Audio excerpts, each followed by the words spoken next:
Hello guys, hopefully everybody is fine. तो this video is sponsored by the license consultancy जो कि पिछले कोई 4 साल से यहाँ पे यूरोप में स्टडी वीज़ा और वर्क परमिट पे काम कर रही है। तो काफ़ी अच्छी उसकी रेशियो है। तो आज की ये स्पेशल वीडियो है जो ये स्पेन के बारे में है, स्पेन की स्टडी के बारे में। How can you get the study visa of Spain. Spain में आपने स्टडी करना चाहते हैं तो उसके लिए क्या रिक्वायरमेंट है, फिर उसकी जॉब अपॉर्चुनिटी क्या है, इस वीडियो में आज हम वो बताएंगे आपको। तो सबसे पहले बात कर लेते हैं स्टडी वीज़े की। तो स्टडी वीज़े में कौन कौन सी यूनिवर्सिटी हैं और क्या क्या उसमें आप कर सकते हैं। इसमें दोनों तरह की हैं, पब्लिक यूनिवर्सिटीज़ भी हैं, इसमें प्राइवेट यूनिवर्सिटी भी हैं।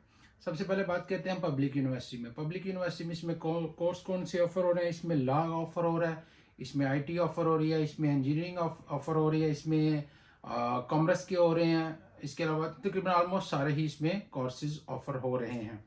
ठीक है, अब इसकी फीसिस कितनी है। फीसिस तकरीबन इसकी पब्लिक यूनिवर्सिटी की लो फीस होती है, तकरीबन 3 से 4,000 5,000 यूरो तक आपकी कोर्स की फ़ीस है। और इसके लिए आपको बैंक स्टेटमेंट जो है वो तकरीबन 20 लाख की चाहिए।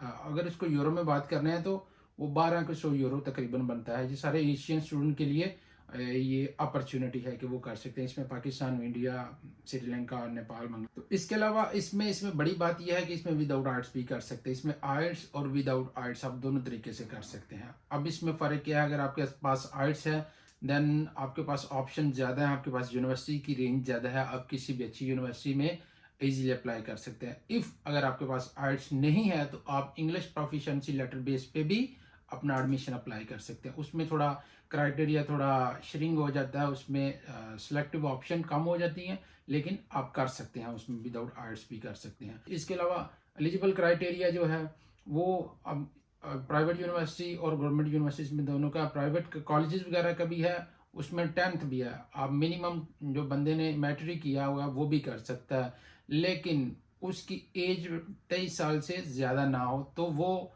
कॉलेज वगैरह में अप्लाई कर सकता है यहाँ पे स्पेन में। ठीक है, पब्लिक यूनिवर्सिटी इसका जो टाइम फ्रेम है तकरीबन 1 मंथ के अंदर आपकी सारा जो है आपको एडमिशन और आपकी प्रोसेसिंग टाइम जो है यूनिवर्सिटी का प्रोसेसिंग टाइम वो आपका कंप्लीट हो जाता है। विद इन 1 मंथ आप अपना एडमिशन लेटर और उससे रेलिवेंट जो भी आपके डॉक्यूमेंट्स वगैरह वो आप कलेक्ट कर सकते हैं। अब बात कर लेते हैं प्राइवेट यूनिवर्सिटी की।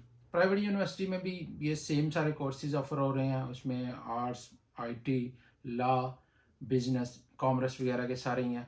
और प्राइवेट यूनिवर्सिटी में थोड़ा आप जल्दी इसका प्रोसेसिंग टाइम है, वो तकरीबन 1 वीक के अंदर आप जो है वो सारे डॉक्यूमेंट आपको एडमिशन एग्रीमेंट वगैरह मिल सकता है, वीज़ा एग्रीमेंट। और स्पेन की बड़ी बात यह है कि इसमें नो एम्बेसी इंटरव्यू है। जी हाँ, इसमें एम्बेसी इंटरव्यू कोई नहीं है।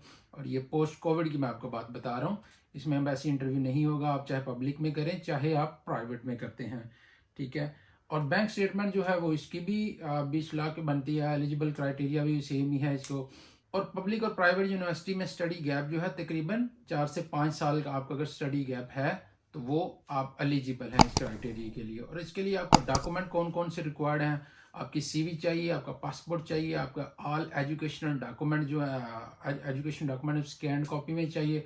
उसके अलावा एक मोटिवेशन लेटर चाहिए और आपके किसी यूनिवर्सिटी या कॉलेज के 2 रिकमेंडेशन लेटर चाहिए जो आपने किसी प्रोफेसर से बनवाए हुए हैं। तो ये बहुत अच्छी अपॉर्चुनिटी है आइल्स और विदाउट आइल्स के साथ, और नो एम्बेसी इंटरव्यू।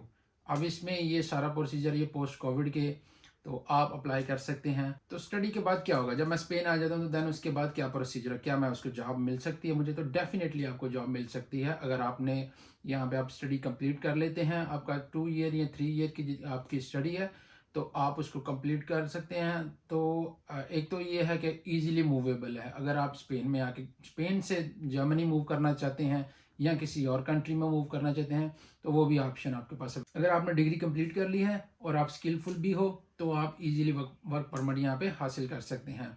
उसके बाद स्टडी कंप्लीट करने के बाद आपको 1 साल का वर्क परमिट दिया जाता है। उसके दौरान आपने जॉब फाइंड करनी होती है, जॉब फाइंड कर लेते हैं। देन आफ्टर 5 ईयर वो आपका जो वर्क परमिट है वो परमानेंट जो है वो रेजिडेंसी में कन्वर्ट हो सकता है। तो बहुत अच्छी अपॉर्चुनिटी है, तो इसको ज़रूर अवेल कीजिएगा। और इसकी मोर डिटेल के लिए, इन पर्सनल असिस्टेंट के लिए ये नीचे जो नंबर दिए गए हैं, ये स्क्रीन पे भी आपको नंबर शो हो रहा है और नीचे आप इस वीडियो की डिस्क्रिप्शन में भी देख सकते हैं, वहाँ पे भी आपको इसके नंबर, कॉन्टैक्ट, ईमेल वगैरह मिल जाएंगे। तो काइंडली उनसे रब्ता कीजिए और इस वीडियो से ज़रूर फ़ायदा उठाइए। Thank you very much.